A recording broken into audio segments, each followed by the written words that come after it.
네, 할렐루야. 네, 금주에 여러분들이 함께 은혜 받으실 제목 주제는 복음과 함께 고난을. 본문은 디모데후서 1장 3절에서 8절 말씀을 중심해서 배우도록 하겠습니다. 먼저 함께 목원들과 나누어 볼 말씀은 모두들 예수님 믿은 신앙의 연조들이 대부분 좀 이렇게 있죠. 그런데 예수 그리스도를 전하다가, 즉 복음을 전하다가 비난을 받거나 욕을 먹은 적이 있는가? 라고 하는 질문을 던져보며 함께 나눠보시면 좋겠고요. 만일 그런 일이 있었다면, 비난을 받거나 욕을 먹거나 그런 일이 있었다고 한다면 그러한 중에 무엇을 생각하였는가? 기분은 어땠는가? 마음이 어땠는가? 뭐 여러 가지 이렇게 시간들이 많지 않아서 여러 가지 나누기는 어렵겠지만 이렇게 좀 나눔의 시간을 가져보면 좋겠습니다. 말씀 읽기인데요. 부모가 자녀에게 원하는 것이 있죠. 맹목적으로 아이들에게 무조건 그냥 다 아무런 소망도 없이 필요한 그 양육에 대한 거, 먹는 거, 입는 거 이런 것만 그냥 제공하진 않잖아요.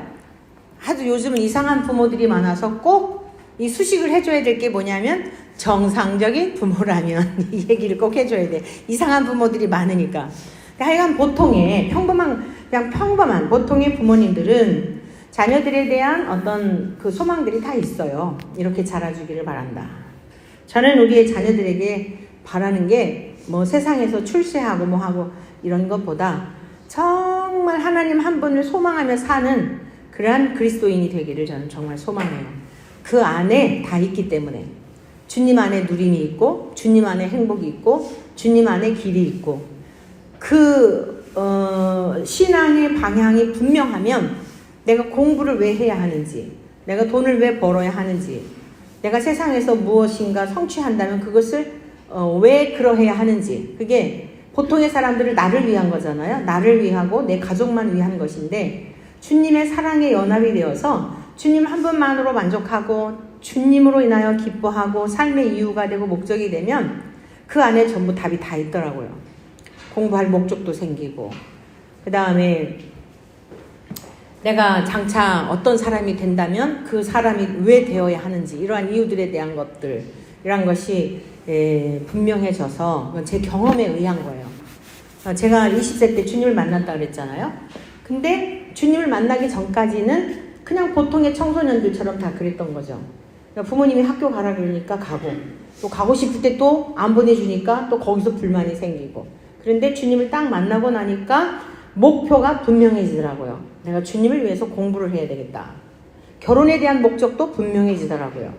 행복을 위해서 결혼하는 게 아니라 사명을 위해서 결혼을 통하여 더 하나님을 기쁘시게 해드려야지 이러한 것들이 분명해지는 걸 제가 경험을 했기 때문에 저는 이제 경험적으로 하나님의 말씀을 경험적으로 또 이렇게 앞서 이런 삶을 이제 살아왔기 때문에 이제 뒤안길을 돌아보면 명확하더라고요. 그리고 그것이 성경적이고 우리 권사님들이 좀 이제 중보해 주시기를 바라는 것은 내일 모레서부터 하나님의 형상 회복 학교 이제 겨울 성경 학교인데 너무 우리가 이렇게 좀 타이틀도 좀 진부하잖아요. 그래서 이 제목이라고 하는 거 주제라고 하는 게 굉장히 중요한데 요즘 아이들이 참 풍요 속에 살고 있어요. 그 어느 시대보다도 아쉬운 게 없어요. 그런데 다 이기적이에요. 다 자기만 알고.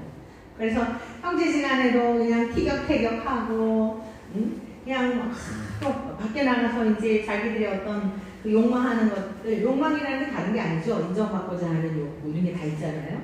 이런 것들이 충족이 되지 않으면 또 어떤 패배감을 갖고 여러 가지고 그래서 아이들이 건강하게 정신적으로 건강하게 자라는 것이 굉장히 중요하다. 그래서 이제 감사하게도 또 이렇게 제가 지금 한번 이제 이걸 시범적으로 해보는 건데 거의 아이들이 주도하는 그런 시간이에요. 그리고 이제 제가 하는 것은 뭐냐면 질문을 통해서 성경에 나오는 질문을 통해서 너희들이 이러한 경우에는 왜 이랬을까? 너희들은 어떻게 생각하느냐 하면서 아이들을 생각하게 하면서 그래서 지금 6명이 인원이 6명이 확보가 됐는데 우리 예인이 예솜이 우리 손녀딸 손주 그 다음에 옛날에 이제 나오시던 손동주 장모님 그 손주 석정이 송정이 지금 아이들이 다들 또 나름대로 목회자 자녀들이지만 어떤 이제 애들사항들도 있고 여러 가지들인데 제가 이렇게 종합적으로 볼 때 하나님의 형상을 회복해 주는 게 정말 좋겠다. 좋은 제목들이거든요. 다 얘네들이 굉장히 다 좋은 제목들이에요. 벌써 믿음의 몇 대째 믿는 그 후손들이기 때문에 얘네들을 어려서부터 잘 키워놓으면 좋겠다. 그래서 이제 사회 이제 찬양 인도는 우리 하율이가 하고 그다음에 이 석정이 송정이가 지금 그 특별한 학교를 다니고 있어요. 신앙으로 교육하는 학교. 그래서 그제 김순자 권사님을 만났는데 그 설교문을 이렇게 썼는데 그걸 읽는데 너무 은혜가 되더래요. 그래서 내가 이 아이들한테 이제 설교하도록 시간을 주고 그 다음에 또 예인이 예솜이는 또 우리 지난번 뭐 이렇게 했던 거 있잖아요. 아주 잘하더라고요. 그래서 리더십도 키우는 거죠. 아이들이 발표력도 키우고 리더십도 키우고 여러 가지 그리고 자기 표현력도 이제 이런 것들을 그래서 학교 생활이나 이런 데 가가지고 아이들이 당당하게 자기를 표현할 수 있는 그런 거. 우리 또 하진이는 이제 1학년이다 보니 얘를 또 혼자 아무것도 안 맡기면은 애가 좀 또 그럴까 싶어가지고 윷놀이 하는 걸 윷놀이를 엄청 좋아하거든요. 하진이가 윷놀이 진행하는 거 이렇게 이제 맡겨가지고 아이들이 주도적으로 하면서 저는 아이들에게 있는 내면에 있는 어떤 상처들을 끄집어내어서 말씀으로 치유해주는 그래서 하나님의 형상을 회복하는 그런 시간을 갖도록 너무 하나님께서 좋은 기회를 주셨는데 중보해 주시기를 바라요. 성령님께서 역사해 주셔서 요즘은 아이들이요 영특하거든요.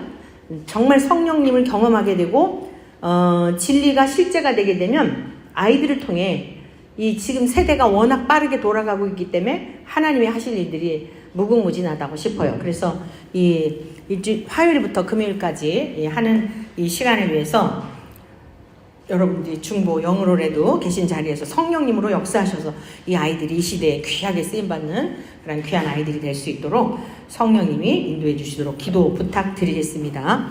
자, 그래서 부모가 자녀에게 원하는 게 있어요. 근데 이제 목회자인 저는 자녀에게 원하는 게 뭐냐, 성도님들에게 원하는 게 뭐냐, 확실하더라는 거예요. 세상의 것들은 다 이 육체와 함께 쇠잔해 가는 거예요. 우리가 지금 점심시간 식사하고 나서 식당에서 한 얘기가 전부 여기 아프고 허리 아프고 다리 아프고 아픈 거 자랑하다가 지금 왔잖아요. 이게 우리들의 실상이에요. 육체가 점점 후패되어지는 거죠. 그런데 우리는 하나님 나라를 소망하며 사는 자들이거든요. 그래서 육신적인 부모로서 자식에게 소망하는 것들이 있지만 바울은요 진리로 낳은 믿음의 아들 디모데를 향하여 육신의 것을 따라서 그 무엇을 이루기를 바란 게 아니에요. 그러니까 우리가 본받아야 할 우리의 자녀들에게나 목회자가 성도들에게나 여러분이 목원들에게나 방향을 제시하고 이끌어줘야 할 것이 바로 영원한 것, 쇠하지 않는 것, 그 길로 인도해 주어야 한다는 거죠. 그래서 바울 사도는요 하나님의 능력을 따라 복음과 함께 고난을 받으라. 굉장히 역설적이에요. 세상은 뭐죠? 고난을 피해가라. 세상에서 성공해라. 세상에서 유명한 자가 되어라. 세상에서 출세해라. 이러거든요. 근데 지금 바울은 하나님의 능력을 따라 복음과 함께 고난을 받으라는 거예요. 자, 그러면 이 복음과 함께 고난을 받는 데는 아무나 이러한 삶의 길을 가는 게 아니에요. 왜냐? 복음을 따라 고난을 받게 되잖아요. 순교적 삶을 살게 되잖아요. 이건 신앙의 최고의 영광이에요. 그래서 아무나 내가 순교하고 싶다. 내가 저 복음과 함께 내가 죽고 싶다 해서 허락되는 것도 아니고 그러한 여정을 살아내기 위해서 그리스도인으로서 우리가 가져야 될 첫 번째 태도가 뭐냐면 청결한 양심을 가져요. 청결한 양심. 청결한 양심의 필연성. 이것은 아주 필연적이라는 것이라는 거죠. 그러니까 즉 쉽게 말씀드린다면 여기 디모데후서 1장 3절에 이렇게 말씀하고 있는데요. 내가 밤낮 간구하는 가운데 쉬지 않고 너를 생각하여 청결한 양심으로 조상적부터 섬겨오는 하나님께 감사하고 그랬어요. 바울이 이게 지금 유언서신이거든요. 바울이 디모데를 향하여 기도를 하는 거예요. 충고하는 거예요. 믿음의 아들에게. 자기가 갖고 있는 힘을 다 주고 가고 싶은 거예요. 그래서 그 믿음의 유업을 잊기를 원하는데 항상 뭘 했냐면 기도를 하는 거예요. 근데 그 기도의 내용이 뭐예요? 내가 밤낮 간구하는 가운데 쉬지 않고 너를 생각하여 청결한 양심으로 조상적부터 섬겨오는 하나님께 감사한다는 것입니다. 자, 하나님을 인격적으로 경험하게 되잖아요. 그러면 죽었던 영이 살아난 거예요. 이게 거듭났다는 건 뭐냐면 우리가 땅의 것만 보면 사는 사람이 되었는데 하늘의 것이 믿어지는 거예요. 이게 거듭난 자들의 특징이에요. 동의하십니까? 영원한 천국이 믿어지는 거예요. 그냥 믿어지는 거예요. 근데 진짜 있을까? 어떨 때는 믿어졌다가 어떨 때는 안 믿어졌다가 글쎄요. 그거 진짜 있는 걸까요? 그냥 믿어지는 거예요. 내 엄마, 내 아빠 그냥 믿어지잖아요. 내가 돌아갈 집이 있는 거 그냥 가지. 112동 우리 집이 이거 맞나? 이건 치매 걸린 거예요. 이상한 거예요. 병든 거예요. 내 집이 있음을 믿고 버스 어디서 내려서 몇몇 타 가는 있는 거 당연히 알고 가는 거죠. 근데 어떻게 영원한 천국 하나님의 나라가 준비되어 있는데 진짜 있을까? 죽은 다음에 진짜 갈 수 있을까? 이거는 다시 처음으로 돌아와서 복음부터 배워야 돼요. 천국행 윷놀이라고 요즘 갑자기 지금 흥미로워졌어요. 제가 이렇게 윷놀이 하면서 천국까지 가는 거 그걸 만들었잖아요. 근데 우리 이성천 집사님이 너무 멋지게 만들어준 거예요. 그걸 앱으로다가 해가지고. 그래서 인터넷에 올라가 있거든요. 그랬더니 엊그제 브라질에 계신 선교사님한테 전화가 온 거예요. 낯선 번호로. 그래갖고 저는 거기 원천교회라고 했더니 이제 막 그걸 수소문 해가지고 전화를 하셨나봐요. 내용인즉슨 우리 기독교에 놀이문화가 없다는 거예요. 근데 이제 인터넷 브라질에서 거의 30-40년 동안 목회를 하다가 사모님이 파킨슨 병에 걸려가지고 한국에 들어오게 되었는데 사모님이 더 이상 브라질에 안 가신다 그러는데요. 그래서 섬기던 교회는 부모한테 맡기고 아주 들어오셨대요. 그러면 지금 57년생이라고 그러더라고요. 아직 은퇴가 남아있는데 남은 여생을 어떻게 할까 생각하던 중에 이게 기독교 놀이문화가 없다는 거예요. 그리고 이 효문화가 너무 무너졌다는 거예요. 그리고 저출산의 문제 이런 거. 자기가 이거 운동을 하고 싶대요. 그래서 기독교 놀이문화를 하고 싶어서 인터넷을 검색하다 보니 천국행 윷놀이가 딱 뜨더라는 거예요. 그래가지고 군에 있었던 믿는 친구들하고 만나게 됐대요. 몇십 년 만에. 그래서 만나서 뭐 하겠어요. 그래서 본인이 이걸 복사해가지고 가갖고 우리 이거 윷놀이 해보자 그랬더니 너무 재밌어 하더라는 거예요. 그런데 전부 해석들이 달라가지고 저한테 전화한 이유가 뭐냐, 제작자가 설명서를 좀 해달라. 설명을 해주면 뭔가가 이렇게 자꾸 자기 주장들을 하지 않을 거 아니냐. 너무너무 정말 좋은 그거라고 아주 제가 아주 몇 년 전에 한 건데 용기가 확 생겼어요. 그래서 그분이 막 보급하고 싶대요. 막 보급하겠노라고. 그래가지고 이제 이성천 집사님한테 사용 설명서 좀 같이 이제 다시 만들어 보자 그랬는데요. 자, 여러분 모든 게 하다못해 윷놀이를 할 때도 목적지가 있잖아요. 괜히 돌아다니는 거 아니잖아요. 그 마지막 종착역에 오려고 돌아가는 거잖아요. 신앙이 그냥 그럴 수 있다? 절대 그런 거 없어요. 확실해야 되는 거예요.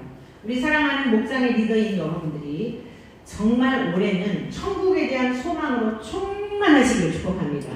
영세주의적인 것과는 달라요. 삶이 힘들기 때문에 빨리 죽었으면 좋겠다 이거는 다르고 정말 영원한 그 나라가 준비되어 있기 때문에 오늘의 삶의 어려움을 이길 수 있는 능력이 되는 거예요. 할렐루야? 네, 그래서 지금 바울 사도는 이제 청결한 양심으로 섬겨온 하나님께 언제적부터요? 조상적부터 감사하고, 그리고 여기 보면은 이제 이 바울 사도 유대인들은 기본적으로 조상적부터 다 하나님을 섬겨왔어요. 다 섬겨왔는데 바울 자신의 고백일 수도 있고 이 뒷부분에 있는 내용을 보게 되면 이제 디모데의 외조모와 어머니에 대한 이야기가 나와요. 그러면서 이제 그것은 조금 이따 더 살펴보도록 하고요. 자, 청결이라고 하는 게 뭐냐면 예수님께서 그 산상수훈을 통해 말씀하셨거든요. 마음이 청결한 자는 복이 있나니 천국이 그들이 하나님을 볼 것이며, 이게 청결이라고 하는 게 똑같은 단어예요. 바울 사도가 청결한 양심으로 라고 한 이 청결이라는 단어와 예수님께서 산상수훈에서 청결한 자는 하나님을 볼 것이니요 라고 하는 단어가 동일하다. 그럼 이 청결이라고 하는 게 무슨 뜻이냐면은 깨끗한, 정결한, 맑은, 정한이라는 뜻이에요. 우리가 깨끗할 수 없잖아요. 예수님이 보혈로 우리를 정하게 씻어주신 거예요. 믿습니까? 그러니까 예수님의 피로 깨끗함을 입었으면 하나님을 볼 것이니요 그랬잖아요. 근데 하나님은 영이신데 우리가 어떻게 봐요? 그래서 여기서 보다라고 하는 이 헬라어 호라오라고 하는 단어는 분별하다는 뜻이에요. 분별하다. 이 신앙생활의 분별이 굉장히 중요해요. 사도 요한이 요한일서에서 영들을 다 믿지 말고 영들이 하나님께 속하였나 시험하여 봐라 그랬어요. 영들 믿지 말고 영들을 분별해야 돼요. 특히 이 시대는 더더욱 그러해야 합니다. 영들을 분별해야 하는데 이제 청결한 자가 하나님을 본다는 건 뭐냐면 분별할 수 있다는 거예요. 그리고 또 경험하다라는 뜻이 있어요. 그러니까 예수님의 피로 죄 사함을 받아서 깨끗한 심령이 된 자들은 하나님을 인격적으로 경험하게 되고 또 하나님을 삶 속에서도 자각하게 돼요. 그러니까 내가 혼자 있는 게 아니라 항상 하나님이 나와 함께 하신다는 이 믿음으로 살아가게 되는 거죠. 그게 능력이에요. 그러니까 교회에서 예배 드릴 때만 하나님에 대해서 알고 삶 속에서 실천을 못한다. 실천이 다른 게 아니라 하나님 앞에서의 삶을 살지 못한다면 그 신앙은 굉장히 공허한 신앙일 수밖에 없는 겁니다. 그래서 우리가 청결한 양심, 즉 예수 그리스도의 보혈로 씻김을 받아 깨끗한 이런 마음의 상태, 영혼의 상태는 굉장히 중요한 거예요. 이 상태가 없다고 한다면 복음과 함께 고난을 받는 것 불가해요. 겁나거든요. 나도 아직 천국에 대한 확신이 없는데 주님에 대해서 경험도 못하고 그러는데 무슨 복음과 함께 고난을 받겠어요. 이 청결한 양심이라고 하는 것은 예수 그리스도의 보혈과 그 보혈로 씻김을 받은 증거로다가 복음과 함께 고난을 받을 수 있는 능력이 된다 이 말씀이에요. 할렐루야. 두 번째는요. 이러한 사람들은 거짓이 없는 믿음을 갖게 돼 있어요. 왜냐? 삶의 중심이 하나님이기 때문에. 그래서 거짓을 매우 싫어하게 돼 있어요. 그리고 거짓을 말하잖아요. 거짓된 행실을 하잖아요. 껄쩍지근해요. 즉 마음이 불편해요. 근데 그 불편함은 내 불편함이 아니에요. 내 안에 계신 성령님께서 주시는 불편함이에요. 그러니까 내가 불편한 거, 내가 양심이 괴로운 거 하고 신앙생활 잘 안 하는 사람도 양심이 괴로워가지고 막 스스로 막 이러고 이러잖아요. 그거하고 달라요. 내주하시는 성령님이 불편한 마음을 주시는 거예요. 이게 거듭난 자들의 삶의 특징이에요. 그러다 보니 거짓이 없는 믿음이란 믿음을 삶이 되도록 인도하는 거죠. 그래서 거짓이 없는 믿음의 유익이 무엇인가? 내 눈물을 생각하여, 그러니까 이 디모데가 되게 눈물의 사람이었던 것 같아요. 그리고 또 마음도 사실 주님을 만나게 되고 주님과 연합이 되면요 마음이 유약해져요. 그러니까 단순히 어떤 내가 남들에게 좋은 소리를 듣기 위한 그런 게 아니라 긍휼한 마음이 생기는 거예요. 그 오지랖이 넓어질 수밖에 없어요. 여러분 오지랖의 원조는 오지랖의 최고봉은 예수 그리스도이신 줄로 믿습니다. 여러분 예수님이 오지랖이 하늘을 덮고 땅을 덮으시는 오지랖이에요. 그래서 이 땅에 오신 거예요. 안 오셔도 돼요. 그게 하나님의 성품이에요. 우리도 이제 그런 마음을 갖게 되는데 디모데도요. 그래서 이렇게 내 눈물을 생각하여 너 보기를 원함은 이 눈물로 기도하는 그런 그 디모데였던 것을 알 수 있어요. 그러니까 또 바울 사도 결혼하지 않은 바울을 아버지라고 여기면서 그러고 따라다니고 믿음의 동역자로서의 삶을 살았지 않았겠어요? 디모데가 결혼했다 이런 내용 전혀 없거든요. 그래서 뭐 장가를 갔는지 안 갔는지는 모르지만 중요한 건 뭐예요? 디모데가 그리스도 안에서 주의 마음, 긍휼한 마음, 섬기는 마음, 주의 마음이 있었기 때문에 눈물도 많고 죽어가는 영혼들을 위해 기도하고 근데 그거에 또 감동을 받은 거예요. 바울 사도가. 디모데를 이렇게 딱 알아주는 거예요. 여러분 만남 중에 피차에 내가 어떤 사람인지 존재 자체로 소중하게 여기는 사람을 만나는 건 굉장한 복이에요. 여러분들이 그러한 삶을 이제 다 남편들이 있는데 막 다시 돌아가서 그럴 순 없잖아요. 여러분들이 그렇게 대하면 돼요. 할렐루야. 바꿀 수는 없는데 여러분들이 그 파트너를 바꿀 수는 없는데 여러분의 생각을 바꾸고 환경을 바꿀 수는 있어요. 그렇게 대접해 주면 돼요. 그냥 있는 존재 자체로 긍휼히 여기고 불쌍히 여기고 그리고 수용하고 용납하다 보면 언젠가 달라지고 여러분이 행했던 대로 다시 되돌아와요. 반드시 부메랑이 돼요. 좋은 것도 되돌아오고 그렇지 않은 것도 되돌아와요.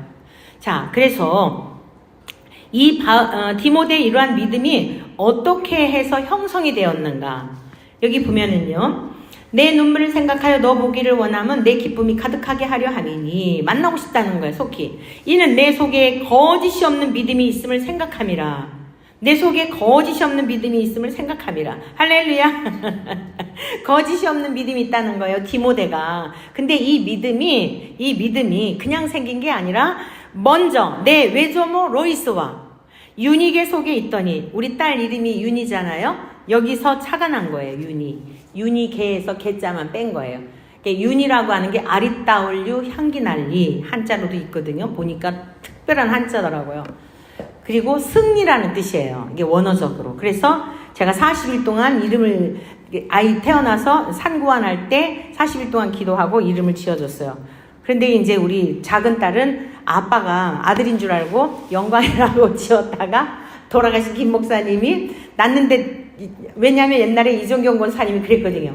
목사님 제가요 한 번도 틀린 적이 없는데 사모님 뒤태를 보니까 영락없이 아들이에요 이러셨어요. 근데 제가 원래 이게 허리 라인이 이렇게 그러지는 않거든요. 그래서 제가 저 원래 애기 없어도 그렇게 날씬하지 않거든요. 이랬더니 아니래.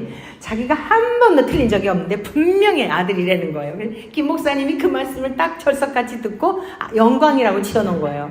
그래갖고 얼마나 왜 영광이라고 지었느냐고 제가 지금까지 아주 그냥 그래요. 바꿔라 그랬더니 그래 롤이라고 바꿔라 뭐 했더니 친구들이 그러더래요. 아니 지금까지 불렀던 이름을 롤이라고 바꾼다고 우리가 롤이라고 부르겠냐. 영광이라고 부르지. 그래가지고서는 완전히 그냥 아무튼 그래요. 자, 이름이라는 게 굉장히 중요해요. 이름이라는 게 영광이라는 이름도 굉장히 좋죠. 원어적 의미도 그렇고 정말 좋은 이름이죠. 하여간 대부분 남자들이 영광이라 그러고 중성적 이름이어가지고 그래서 저는 이제 옆에서 야야야 다 성공한 사람들 보면 중성적 이름이야. 박정희 대통령 봐. 정희 여자 이름이잖아. 이러고서 이제 위로해주고 그랬었는데 아무튼요 디모데는 이렇게 외할머니의 믿음과 어머니의 믿음의 유업을 이어받은 거예요. 제가 아까 잠깐 소개해드렸잖아요. 뭐 하고 순서를 이렇게 하라고. 그래서 이제 우리 손녀딸이 찬송 인도를 하라 그랬더니 원래 화요일 날 뮤지컬을 보기로 가기로 했대요. 그래서 12시 10분에 해화역에서 끝난대요. 근데 우리 손녀딸이 그거 안 간다 그러더래요. 그리고 왜? 그랬더니 내가 순서를 맡았는데 일찍 가가지고 준비하고 있어야지. 그거 끝나고 바쁘게 그래가지고 혹시라도 늦으면 어떡하냐고. 그래갖고 그렇게 보고 싶어 했던 건데 해화역에서 그 뮤지컬 보려는 걸 취소를 했다는 거예요. 우리 작은 딸이 도대체 누구를 닮은 거야? 그러고서 그러는데 내심 기분이 좋더라고요. 여러분 우리의 후손들이 그 믿음의 유업을 잇는 것보다 더한 기쁨이 없죠? 그러니까 디모데가 갑작스럽게 바울의 믿음의 아들이 된 게 아니에요. 외할머니의 믿음, 어머니의 믿음이 내 속에 있더니 그랬잖아요. 내 속에도 있는 줄을 확신하노라. 조상들의 믿음의 유업이 이어졌다는 거예요.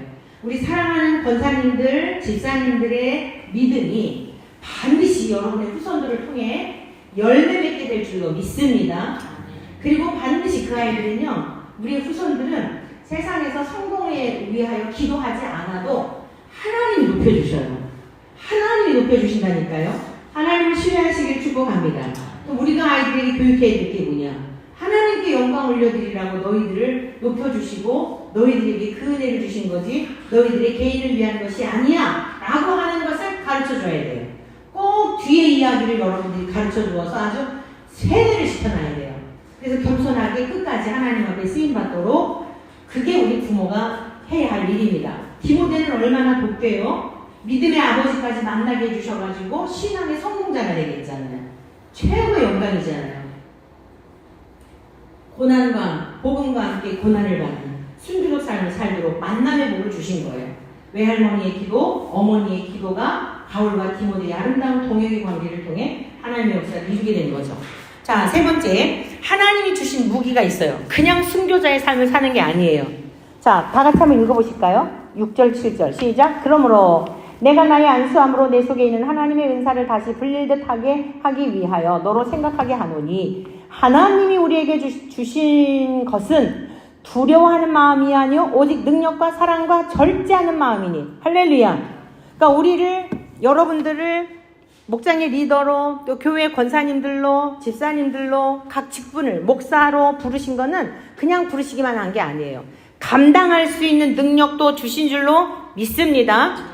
일꾼을 부르셨을 때는 그에 걸맞는 쟁기를 주시는 거예요. 이걸 꼭 믿으시고, 특별히 여기서 능력이라고 하는 이 단어는요, 할 수 있다, 가능하다, 능력 있다라고 하는 단어에서 유래한 건데, 이게 힘, 강력한 행동, 기적, 권능 이런 뜻이거든요.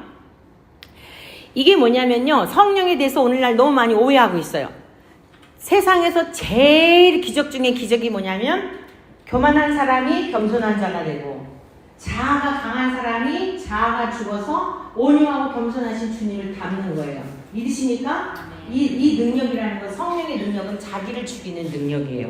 이걸 여러분이 꼭 각인하셔야 돼요. 뭐 막 뒤집어지고 뭐 하고 이런 게 아니에요. 그래 이상한 사람 될 수 있어요.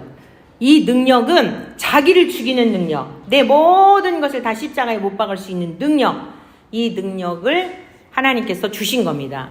성령으로 충만하고 자신을 죽이는 능력으로 충만한 우리 모두 되시기를 축복합니다. 그래서 그 권능을 의지해야 한다는 거예요.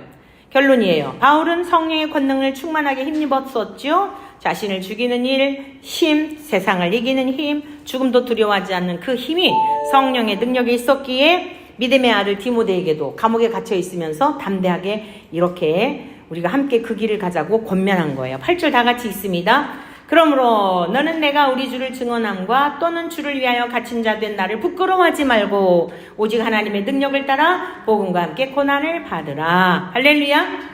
자칫 믿음의 아버지가 감옥에 갇혀 있으니 부끄럽게 느낄 수 있잖아요. 아니, 부끄러워하지 말라. 그리고 너도 나와 함께 이 길을 가자. 얼마나 영광스러워요. 저와 여러분들도 함께 복음과 함께 고난에 참여할 수 있기를 축복합니다. 결단하기, 윤리나 도덕적인 문제로 비난을 받지 않고 오직 복음을 위하여 고난받는 것을 기쁘게 여기고 어떠한 상황과 환경에서도 신앙의 정절을 부인하지 않도록 결단하시고 함께 마치는 기도 드리겠습니다. 하나님 아버지, 우리가 복음을 부끄러워하지 않기를 원합니다. 복음과 함께 고난받는 것을 기쁨으로 여기게 하옵소서. 존귀하신 주 예수 그리스도의 이름으로 기도합니다. 아멘. 수고하셨습니다. 네.